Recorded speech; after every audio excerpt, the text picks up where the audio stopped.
একজন কয়েদির কথা জানি, কয়েদি নম্বর ৪৬৬৬৪। ২৭ বছর জেলে থাকার পরও তিনি নোবেল শান্তি পুরস্কার জিতেছিলেন। তিনি হলেন নেলসন ম্যান্ডেলা।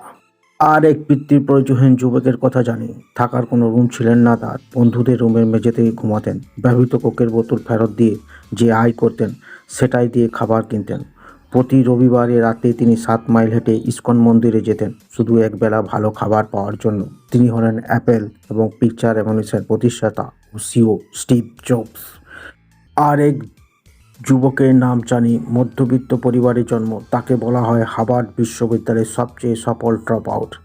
স্যাট পরীক্ষায় ১৬০০ নম্বরের মধ্যে ১৫৯০ পান তিনি। হার্ভার্ড বিশ্ববিদ্যালয় সমাবর্তন অনুষ্ঠানের প্রধান বক্তা ছিলেন তিনি। বিল গেটস শিল্প একজনের কথা জানি, যিনি ১১ বছর বয়সে অনাথ হন, ১২ বছর বয়সে ঘর থেকে পালিয়ে যান, হতাশ হয়ে ১৯ বছর বয়সে আত্মহত্যার চেষ্টা করেন। অনেক বিখ্যাত বইয়ের লেখক তিনি, তার মধ্যে আমার বিশ্ববিদ্যালয় একটি। যদিও তিনি কোনোদিন কোনো বিশ্ববিদ্যালয়ে পড়াশোনার সুযোগ পাননি। তিনি বিখ্যাত লেখক, নাট্যকার আর রাজনীতিবিদ ম্যাক্সি গ্রোকি। আর একজন বাবার সঙ্গে মুদি দোকান করতেন।